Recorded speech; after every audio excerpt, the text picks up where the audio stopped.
నమస్తే, welcome to our channel. నేను మీ వెంకటేష్.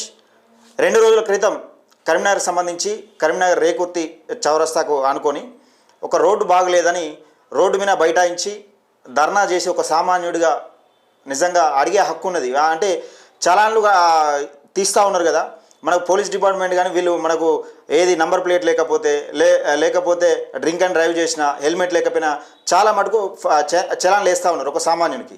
కానీ రోడ్లు బాగాలేకపోతే ఈ నాయకులకు, నిజంగా ఈ ప్రభుత్వ అధికారులకు ఎలాంటి చలాన్లు వేయాలి అని ఒక వినూతమైన నిరసన కార్యక్రమం చేసిన కోటా శ్యామ్ మనతో ఉన్నాడు.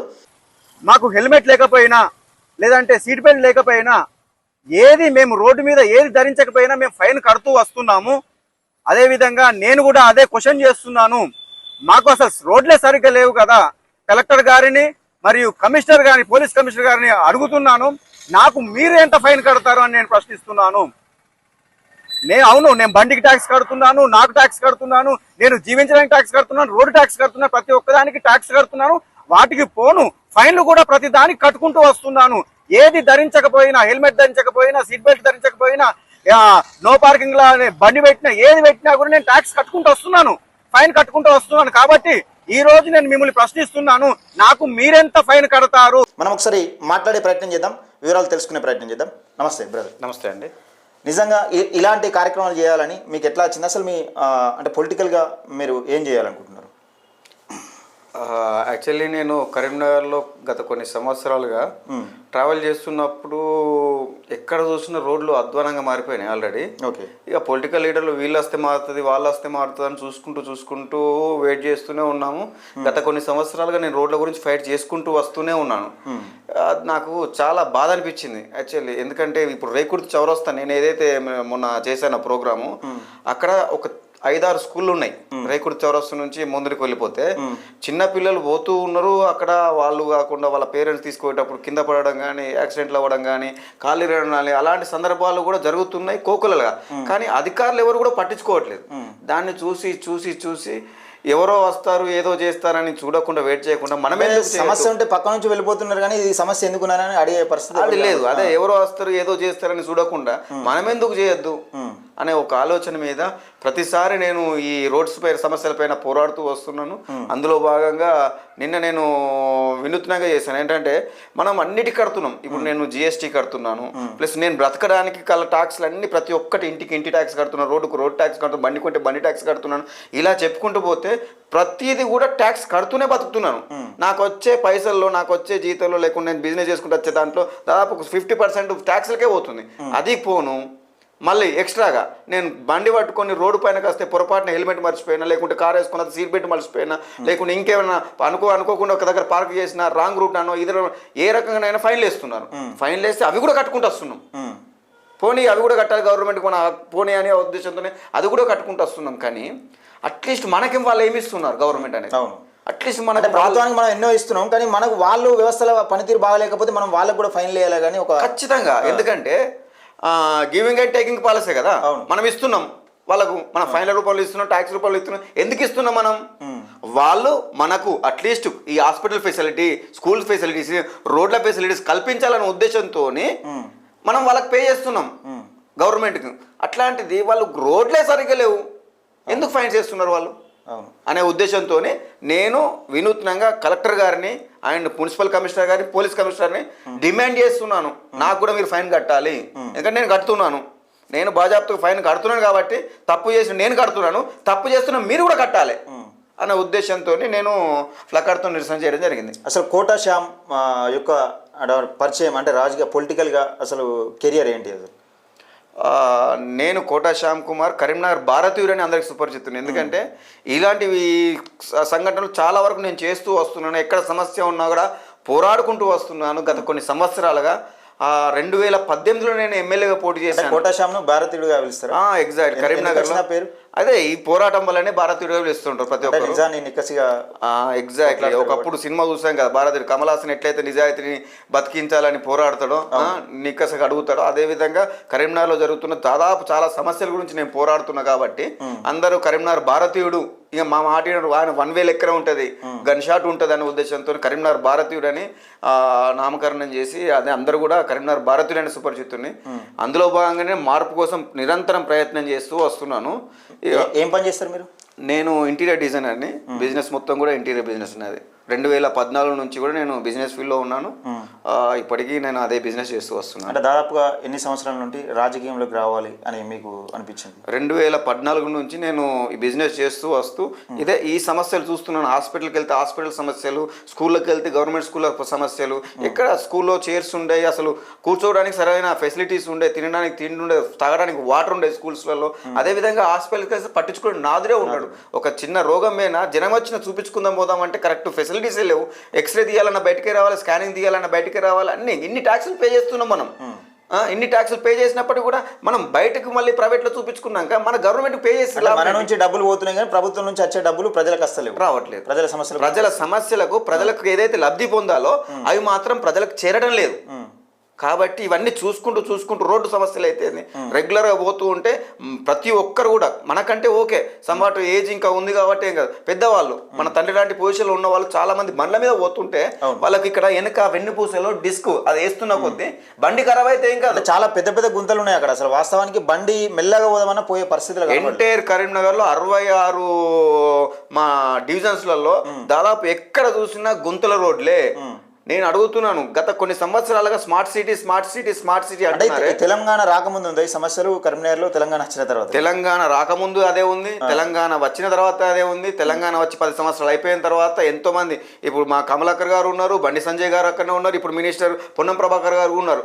ఎవ్వరు కూడా అసలు వాళ్ళు తిరగడమే అదైపోయింది తప్ప అసలు కరీంనగర్లో ఉందాం, కరీంనగర్లో ఉండి కరీంనగర్ సమస్యలేంది పట్టించుకుందాం, అసలు రోడ్డు సమస్యలేంది పట్టించుకుందాం అన్న నాదులే. వాళ్ళు ఏమనుకుంటున్నారు అంటే ఒక తిగల వంతెన కట్టు లేకుండా ఇంకోటి కట్టు, డెవలప్మెంట్ అయిపోయింది, స్మార్ట్ సిటీ వచ్చేసింది, ఇంకా కరీంనగర్ మేము ఏమేమి చేసినామని. స్మార్ట్ సిటీ అంటే వాళ్ళ దృష్టిలో ఒక అద్దాల మేడ అనే విధంగా చూపించే ప్రయత్నం చేసి వాళ్ళు ఫోటోలలో చూస్తారు. అంటే ఎట్లా మనకు ఇవన్నీ కూడా ఆర్కిటెక్చర్ ప్లాన్స్ వస్తాయి కదా, ఆర్కిటెక్చర్ ప్లాన్స్ వచ్చి స్మార్ట్ సిటీ ప్లాన్స్ వచ్చిన వెంటనే ఆ ఫోటోలలో చూసుకుని అబ్బా అయిపోయింది మన కరీంనగర్ స్మార్ట్గా అయిపోయింది అని భ్రమలో బతుకుతున్నారు. ఈ ఎమ్మెల్యే కానీ ఎంపీ కానీ మా మినిస్టర్ గారు కానీ వీళ్ళందరూ కూడా భ్రమలో బతుక్కుంటూ కరీంనగర్కి మేము ఏమో చేసాము అన్న రీతిలో బతుకుతున్నారు. కానీ కరీంనగర్కు వాళ్ళు చేసింది శూన్యం. ఎక్కడ చూడు నాతో నేను ఛాలెంజ్ చేస్తున్నా మన టీవీ తరపున, ఏ ఒక్కరు రాగలుగుతారా? ఎంపీ గారు రాగలుగుతారా? ఎమ్మెల్యే గారు రాగలుగుతారా? మినిస్టర్ గారు రాగలుగుతారా? రండి, నేను ఒకసారి బండి ఎక్కించుకొని కరీంనగర్లో 66 డివిజన్లు తిప్పుతాను. ఒక్క డివిజన్ మంచిగా ఉందంటే మీ కాళ్ళు మొక్కి కాళ్ళు కడిగి నేను అక్కడి నుంచి వెళ్ళిపోతా. నేను సవాల్ చేస్తున్నాను. అంటే కోటశ్యామ్ యొక్క ఈ సమస్యలను పోవాలంటే కోటశ్యామ్ యొక్క లక్ష్యం ఏంటి అసలు? నిజంగా ఎంపీ కావాలనుకుంటున్నా, ఎమ్మెల్యే కావాలనుకుంటున్నా? నేను యాక్చువల్లీ ఏంటంటే నా లక్ష్యం నెరవేరాలంటే నా లక్ష్యం ఏంటంటే ఈ రోడ్ల సమస్యలు కానీ, హాస్పిటల్ సమస్యలు కానీ, గవర్నమెంట్ స్కూళ్ళ సమస్యలు కానీ ఇవి తీరాలంటే ఫస్ట్ ప్రజలు కూడా మారాలి. అవును, ప్రజలు ఓట్లేసే ముందు 1-2 సార్లు ఆలోచించాలి. అరే మనకు లాస్ట్ ఇయర్ మన రోడ్డు ఎట్లుంది, ఈ ఇయర్ ఎట్లుంది రోడ్డు, ఈ ఇయర్ కూడా అట్నే ఉంటే మనం ఎందుకు ఓటేయాలి? మన ఇంటికి వచ్చే కార్పొరేట్ అన్నప్పుడు ఏ నాయకుడు అయితే ఏ నాయకుడు అయితే ఇప్పుడు గంగుల కమలాకర్ గారు మనకు పోటీ చేసిర్రు, బండి సంజయ్ గారు పోటీ చేసిర్రు, పొన్నం ప్రభాకర్ గారు పోటీ చేసిర్రు. వాళ్ళు ఉన్న హయాంలో కొన్ని రోడ్స్ అన్నా కొన్ని డెవలప్మెంట్స్ అన్నా చేయనప్పుడు మనకు తగ్గట్టు అంటే ఎక్కడ చేసినా కూడా మా రోడ్డే ఉందనుకోండి, ఫర్ ఎగ్జాంపుల్ మా రోడ్డే బాగు చేయనప్పుడు మళ్ళీ ఎలక్షన్స్లో కూడా వాళ్ళకే మనం ఎందుకు వేయాలి? అది క్వశ్చన్ అనేది ప్రజల నుంచి రావాలి, ప్రజలు మారాలి. రూపాయి తీసుకోకుండా నీతిగా నిజాయితీగా ఈ మద్యం తీసుకున్నాడో బీరు బిర్యానీలు తీసుకున్నాడో ఇవి తీసుకోకుండా నీతిగా నిజాయితీగా వాళ్ళు ఓటు వేసినప్పుడు మాత్రమే యువకులు బయటకు వస్తారు. అంటే కేవలం ఈ మార్పు కోసం వేస్తున్నారా, లేకపోతే ఇప్పుడు స్థానిక ఎన్నికల నేపథ్యంలో ఎలక్షన్ల కోసం అంటే ఒక గుర్తింపు రావాలి, సోషల్ మీడియాలో వైరల్ కావాలనే నేపథ్యంలో కోటశ్యామ్ ఏమన్నా చేస్తున్నాడు అంటే నేను ఈ రోజు ఈ ఒక్క వీడియో వల్ల వైరల్ అయిపోయి ఉండొచ్చు, కానీ గత కొన్ని సంవత్సరాలుగా నేను పోరాటం చేస్తూ వస్తున్నాను. గత కొన్ని పోరాటాలతో రోడ్లు కూడా నేను ప్యాచ్ వర్క్స్ ఉంటే కూడా నా స్వతహాగా కార్లలో సిమెంట్ బ్యాగ్స్ కానీ అవి తీసుకుపోయి ఎన్నో చేసిన ప్రోగ్రామ్స్ ఉన్నాయి. అయినప్పటికీ కూడా నాకు ఏ పేరు కోసమో కాదు నేను చేసేది, మార్పు కోసం. నేను అన్ని బై ఎలక్షన్స్ లో కూడా పోరాడాను. ప్రతి బై ఎలక్షన్స్ దగ్గరికి వెళ్ళి అక్కడ కూడా అట్లీస్ట్ ఓటు అమ్ముకోకుర్రి, నీతిగా నిజాయితీగా ఓటేయర్రి. నాకు ఓటు వేయకున్నా పర్వాలేదు, మీరు దేనికోసం ఓటేస్తున్నారో తెలుసుకొని ఓటేయండి అని ప్రతి బై ఎలక్షన్లో పోటీ చేశాను. ఇప్పటివరకు 6 సార్లు ఎమ్మెల్యేగా, 2 సార్లు ఎంపీగా పోటీ చేసినప్పటికి కూడా నేను నా పనిని వదులుకొని 15 రోజులు 10 రోజులు ఎలక్షన్స్ ఉంటే అక్కడికి వెళ్ళి కూడా ప్రతి ఇంటికి వెళ్ళి కూడా రిక్వెస్ట్ చేస్తున్నాను, మీరు ఓటు చేసే సిస్టమ్ ఇది కాదు అనుకుంటా. నేను పేరు కోసం కాదు, మార్పు కోసం నిరంతరం ప్రయత్నం చేస్తున్నాను. అందులో భాగంగానే నిన్న కూడా నేను చెల్లించి నా బాధను ఎలా చెప్పుకోనో తెలియక నేను ఫైన్లు కడుతూ వస్తున్నాను. అసలు నా బాధకు సమాధానం ఎవరు చెప్తారో తెలియక నేను పోలీస్ కమిషనర్ గారిని, కలెక్టర్ గారిని, వాళ్ళే అధికారులు నాకు పొలిటికల్ లీడర్స్తో సంబంధం లేదు. వాళ్ళు చేయొచ్చు చేయకపోవచ్చు, కానీ అధికారులు మాత్రం చేయాలి కదా. అధికారులు చేయాలనే లక్ష్యంతోనే నేను ఈ ప్లకార్డు పట్టుకొని మనిషికి 10,000 రూపాయలు ఫైన్ వేసాను. కమిషనర్ గారికి, మున్సిపల్ కమిషనర్ గారికి, పోలీస్ కమిషనర్ గారికి, కలెక్టర్ గారికి నా ఫోన్పే నెంబర్కి పంపని డిమాండ్ చేశాను. ఎందుకంటే నా హక్కు, నా ద్వారా మీరు పేమెంట్ చేసుకుంటున్నారు, పైసలు తీసుకుంటున్నారు, ఏదో ఒక రూపంలో ఫైన్ల రూపంలో. ఎక్కడ కానీ ప్రజలకు అధికారులు ఫైన్లు వేస్తారు. ఎక్కడ కానీ మీరు ప్రజలకు ఒక పబ్లిక్గా నాకు కంపల్సరీ నాకు ఆ హక్కు ఉన్నదని ప్రభుత్వ అధికారులకు ఫైన్లు వేసారు. అవును, ఎగ్జాక్ట్లీ, మనకు హక్కు ఉంది కదా. అంటే అదేదో ప్రజలు తెలియని వాళ్ళు, ఈ సిస్టమ్ గురించి తెలియని వాళ్ళు ఏమనుకుంటారు అంటే ఇదేదో పెద్ద, అంటే ఇది పెద్ద నేరం కావచ్చు, ఇది మనం చేస్తే తప్పు అవుతుంది కావచ్చు. సిస్టమ్ గురించి ఫస్ట్ తెలుసుకోండి. రాజకీయ పరంగా మన నుంచి ఎన్ని డబ్బులు వసూలు చేస్తున్నారు, మనకు ఇవ్వాల్సిన హక్కులు ఏంటి అనేది ఫస్ట్ అది తెలుసుకున్న తర్వాత మనం ప్రభుత్వ అధికారులు మన దగ్గర ఎంత వసూలు చేస్తున్నారో మన కోసం ఖర్చు పెట్టకపోతే కూడా మనం అధికారులకు కూడా ఫైన్ వేయచ్చు. అది గుర్తుపెట్టుకోండి. అంటే కోటా శ్యామ్ యొక్క రాజకీయ ఆరోగ్యం ఎట్లా ఉండబోతుంది అంటే పార్టీలకు అతీతంగా కోట. అందుకే నేను ఎక్కడ వెళ్ళినా కూడా ఒక మెసేజ్ ఇస్తుంటాను అండి. జనరల్గా దయచేసి యువకులారా మారండి, కార్యకర్తగా దయచేసి ఏ పార్టీకి ఉండకండి. ఎవరైనా కూడా బయట కంట్రీలకు వెళ్తే ఎక్కడ కూడా కార్యకర్తలు అనేటోళ్ళు ఉండరు, ఈ జెండాలు మోసేటోళ్ళు ఉండరు. మనం ఎందుకు చేయాలి? ఒక లీడర్ అనేవాడు వాడు చేసుకుంటాడు వాని పని, మనం వానికి జై కొట్టాల్సిన అవసరం లేదు, వాళ్ళ జెండాలు మోయాల్సిన అవసరం లేదు. ఎవరు కూడా కార్యకర్త, ఏ పార్టీకి కూడా కార్యకర్తలుగా ఉండాల్సిన అవసరం లేదు. ఏదైనా కార్యానికి కర్తగా ఉండాలి. అంటే ఏదైనా పనికి కార్యానికి కర్తగా ఉండాలి. మీ ఏరియాలో ఎక్కడైనా డెవలప్మెంట్ లేదు, మీ ఏరియాలో రోడ్డు సమస్య ఉంది, మీ ఏరియాలో మున్సిపల్ వాటర్ వస్తలేవు, అలాంటి సమస్య ఉంది, మోరి సమస్య ఉంది, ఇలాంటి కార్యానికి కర్తగా ఉండు. చాలా వరకు నేను చూసుకుంటూ వస్తున్నానండి. ఎక్కడనో ఉంచో ఫోటో దిగుతారు, అన్నతో సెల్ఫీ అంటారు. అన్న ఎక్కడనో ఉంటా, అన్నకు నువ్వు తెలియదు, నువ్వెవరో అన్నకు తెలియదు. అన్నతో చేసిన పని ఏముండదు, అన్న నీకు చేసిన పని ఏముండదు. అలా చాలా మంది యువకులు, నాకు తెలిసిన వ్యక్తులు గత కొన్ని సంవత్సరాలుగా కార్యకర్తలు అని చెప్పి జీవితాలను నాశనం చేసుకుంటూ వస్తున్నారు. కొన్ని సంవత్సరాలు తిరిగిన తర్వాత ఆయన వేరే పార్టీలోకి పోతాడు, ఈ పార్టీ నుంచి జంప్ చేసి వేరే పార్టీలోకి పోతాడు. మన మనోభావాలు దెబ్బతిని మన పని మనం చేసుకుందామని బయటకు వచ్చిన వాళ్ళు చాలామంది, రోడ్ల పాలైన వాళ్ళు, చాలా సంసారాలు నాశనం చేసుకున్న వాళ్ళు చాలా మంది ఉన్నారు. అందుకే నేను మరీ చెప్తున్నాను, యువకులారా మారండి, ఏ పార్టీకి తొత్తులుగా ఉండకండి, ఏ పార్టీలకు బానిసలుగా ఉండకండి, బయటికి రండి, మీరు స్వతంత్రంగా బతకండి. రోడ్డు సమస్య ఉంటే ప్లకార్డ్ పట్టకుండా ఒక మెసేజ్ అన్న ఇవ్వచ్చు. మీరు వాట్సాప్లో మా రోడ్డు సమస్య ఉంది, డైరెక్ట్ మీ కమిషనర్ గారికి పెట్టచ్చు, మున్సిపల్ కమిషనర్ గారు, సార్ ఇక్కడ ఈ సమస్య ఉంది, దయచేసి మీరు దీన్ని రెక్టిఫై చేయగలరని. ఏ పార్టీకి ఉండండి, పార్టీలో ఉండే పెద్దలు మిమ్మల్ని ఏ పని చేయనియరు. కాబట్టి మీరు బయటికి రండి, స్వతంత్రంగా బతకండి, బానిసలుగా బతకకండి అని మీ టీవీ న్యూస్ ద్వారా నేను తెలియజేస్తున్నాను. అంటే ఎందుకు కోటా శ్యామ్కు ఈ రాజకీయ పార్టీలన్న ఇంత విరక్తి పుట్టింది? వాళ్ళు ఏం చేయట్లేదు కదా బేసికల్గా. ఎందుకు చాలా ఒక లీడర్ అనేవాడు ఎలా ఉండాలంటే మన ఇంట్లో తండ్రి లాగా ఉండాలి లీడర్ అనేవాడు. మనం చేసే తప్పుల్ని కూడా వాళ్ళు ఏం చేయాలి, తప్పు చేయకుండా అరే ఇట్లా కాదురా ఇట్లా చేయాలి, ఇట్లా కాదురా ఇట్లా చేయాలి, మార్చే సిస్టంలో ఉండాలి. ఏ లీడర్ మీకు కరెక్ట్ ఉన్నారు చెప్పండి? కరీంనగర్లో ఇప్పుడు గంజాయి, కొకేను, డ్రగ్స్, రాత్రి అయితే బిర్యానీలు పట్టుకొని రోడ్ల పైన యూత్ అంతా ఖరాబ్ అవుతుంటే ఏ లీడర్ పట్టించుకోవట్లేదు. వాళ్ళ లీడర్సా? అంటే వాళ్ళందరూ జోకర్స్. రాజకీయ పార్టీలకు అతీతంగా నువ్వు ఒక కరీంనగర్కు ఎమ్మెల్యే ఈ మార్పును తీసుకురాగలవు? 100% తీసుకురాగలుగుతా, 100% తీసుకురాగలుగుతా. అంటే ఒక లీడర్ అనేవాడు ఎలా ఉండాలనేది చూపించగలుగుతా నేను. వీళ్ళు కాదు సార్ లీడర్ని తయారు చేసేవాళ్ళు లీడర్, కానీ వీళ్ళు ఎప్పటి వరకు జోకించుకుంటే ఒకరితో జై కొట్టించుకునేది తప్ప ఇంకోనికి లిఫ్ట్ ఇచ్చి పైకి తీసుకొని వాడిని గొప్పగా చూపించుకోవాలనే ఆలోచన లేని వాళ్ళు లీడర్లు ఎక్కడైతారా? లీడర్ అనే వ్యక్తికి అర్థం ఏంటంటే మనం అందరి గ్రూప్ ఆఫ్ లీడర్స్ తయారు చేయాలి, క్వశ్చన్ చేసే వ్యక్తుల్ని తయారు చేయాలి, లీడర్ ఇంకో లీడర్ని తయారు చేయాలి. అది కదా సిస్టమ్. ఎక్కడైనా ఎప్పుడైనా కరీంనగర్ జరిగిందా?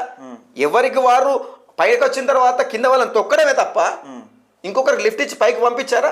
ఎంతమంది కార్యకర్తలు టికెట్ రాకుండా పాపం కార్పొరేషన్లో అయితే లాస్ట్ ఇయర్ అయితే మాకు టికెట్ వస్తుంది అని పార్టీల పొంటి తిరిగిన కొన్ని సంవత్సరాలు తిరిగిన వాళ్ళు కూడా ఎక్కడ కూడా రాలే. కొత్తగా ఎవరైతే పైసలు పట్టుకొని వస్తున్నారో వాళ్ళకి ఇస్తున్నారు. వీళ్ళు లీడర్గా ఎందుకైతే సార్?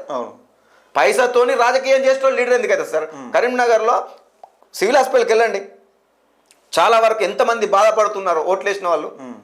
స్కూళ్ళకు చిన్నపిల్లలకు కూడా ఏం ఫెసిలిటీస్ లేవు. రైట్, మీరు ఇవన్నీ చెప్తున్నారు, కానీ ప్రజలు ఓట్లు వేసేటప్పుడు ఇవన్నీ ఆలోచించి ఓట్లు వేస్తున్నారు. ఇది ఒక విషయం, ఎందుకంటే ప్రజలు మార్పు రావాలని ఇంతకుముందు చెప్పారు కదా.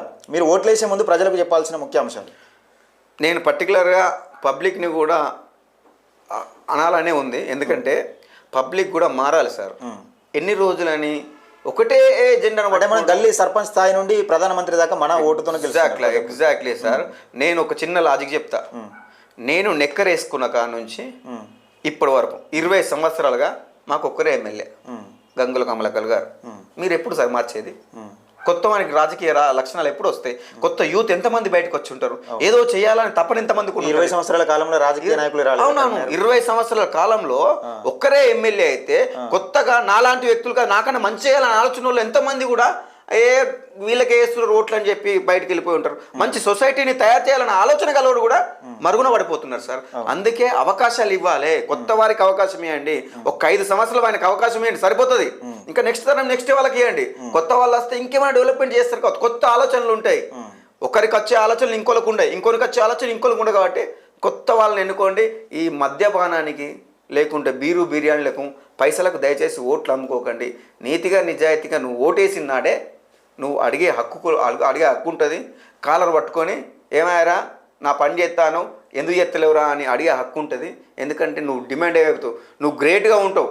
వాళ్ళ ముందట భయపడతారు సార్ పైసలు తీసుకోకుండా ఓట్లేస్తే. అంటే మనం డబ్బులు తీసుకొని ఎప్పుడైతే ఈ రాజకీయ నాయకులకు ఓట్లేసుడు స్టార్ట్ చేసినామో అప్పటి నుండి రాజకీయ నాయకులు ప్రజలకు భయపడు బంద్ చేశారు. అది గుర్తుపెట్టుకోవాలి. ప్రజలకు రాజకీయ నాయకుడు ఎందుకు బెదిరిస్తాడు, ప్రజలకు ఎందుకు భయపడతలేడు, ఎలక్షన్లు అయిపోయిన తర్వాత ఎందుకు అట్లా ఉంటుందంటే వాళ్ళు ఎలక్షన్ల ముంగట ఏదైతే మందు డబ్బులు వస్తారో ఆ డబ్బులకు ఆశపడి ఓట్లు వేసిరని వాళ్ళు అనుకుంటారు. డబ్బులు తీసుకొని ఓట్లు వేసామని మనం అనుకుంటాం కాబట్టి మనకు భయపడు బంద్ చేస్తారు. అసలు ఈ రాజకీయంగా కోట శ్యామ్ అనే వ్యక్తి నిజంగా రాజకీయాలకు అతీతంగా ఎప్పటికి ఇట్నే ఉంటాడా, లేకపోతే ఏదైనా రాజకీయ పార్టీలో చేరే అవకాశం ఉంటుంది? లేదు సార్, ఎప్పటికీ. అంటే ఏదైనా మీరు అనుకున్న ప్రజలకు విద్య వైద్యం సత్వర న్యాయం ఒకవేళ ఆ పార్టీ కనుక ఒక పార్టీ మేనిఫెస్టో అలాంటి పార్టీ పెట్టి ఆ మేనిఫెస్టో పెడితే ఆ మేనిఫెస్టోకి ఆకర్షితులై అంటే ప్రజలకు ఈ పార్టీ ద్వారా న్యాయం చేయగలుగుతారు, ఈ పార్టీ ద్వారా న్యాయం చేస్తారు అనుకుంటే ఆ పార్టీలో చేరే అవకాశం ఏమైనా ఉంటుంది? లేదు సార్, యాక్చువల్లీ ఏంటంటే నేను ఫస్ట్ నుంచి ఒకటే ఆలోచించేది, మీరెందుకు పోటీ చేయొద్దు అంటే కొత్త వాళ్ళని తయారు చేసే లక్ష్యంతో పోరాడుతున్నా. నేను ఏ పార్టీకి పోను, భవిష్యత్తులో కూడా పోను. ఇండిపెండెంట్గా ఉండి కూడా పోరాటం చేసి మనకు వచ్చే హక్కుల్ని కూడా కాపాడవచ్చు, మనకు వచ్చే ఏ ఫండ్ను కూడా తీసుకొచ్చి డెవలప్మెంట్ చేయొచ్చు అనే చూపించాలని లక్ష్యంతో పోరాడుతున్నాయి. ఎందుకంటే ఒక్కడు ఇండిపెండెంట్గా వచ్చి ఇప్పటివరకు ఇండిపెండెంట్గా ఉండట్లేదు. ఇండిపెండెంట్ గెలిచిన వాళ్ళందరూ కూడా ఏదో ఒక పార్టీలోకి వెళ్ళిపోయి ఇండిపెండెంట్గా పోటీ చేసే వాళ్ళకు విలువ లేకుండా చేస్తున్నారు. కాబట్టి నేను ఎప్పటికీ ఇండిపెండెంట్గా ఉంటూ గెలిచినా గెలవకపోయినా, గెలిస్తే ఒక రకమైన డెవలప్మెంట్ చేయగలను అంటే మీరు ఊహించలేనంత డెవలప్మెంట్ చేయగలను, గెలవకపోయినా ప్రతిపక్షంలో ఉండి నాకు తోచిన విధంగా నేను డెవలప్మెంట్ చేయాలని ప్రయత్నం చేస్తున్నాను. ఫ్యూచర్లో కూడా నేను ఏ పార్టీకి వెళ్ళను, ఎందుకంటే ఏ మేనిఫెస్టోలో పెట్టినవి కూడా ఏ పార్టీ కూడా చేయట్లేదు. వాళ్ళ ట్రావెల్ అనేది ఒక రకంగా ఉంటుంది, వాళ్ళకి వచ్చిన తర్వాత వేరే రకంగా మారిపోతుంది. అధికారంలోకి రావడం కోసం ఎన్నో ఇప్పుడు కాంగ్రెస్ పార్టీ చూస్తున్నాం, కాంగ్రెస్ పార్టీ కానీ బీఆర్ఎస్ పార్టీ కానీ చాలా హామీలు ఇచ్చింది. అధికారంలోకి వాళ్ళ పార్టీని అధికారంలో తీసుకురావడం కోసం చాలా హామీలు ఇస్తున్నారు, కానీ వచ్చిన తర్వాత మర్చిపోతున్నారు. అందుకని నాకు ఏ పార్టీ అంటే ఇంట్రెస్ట్ లేదని చెప్తా ఉన్నాడు. అంతే అండి.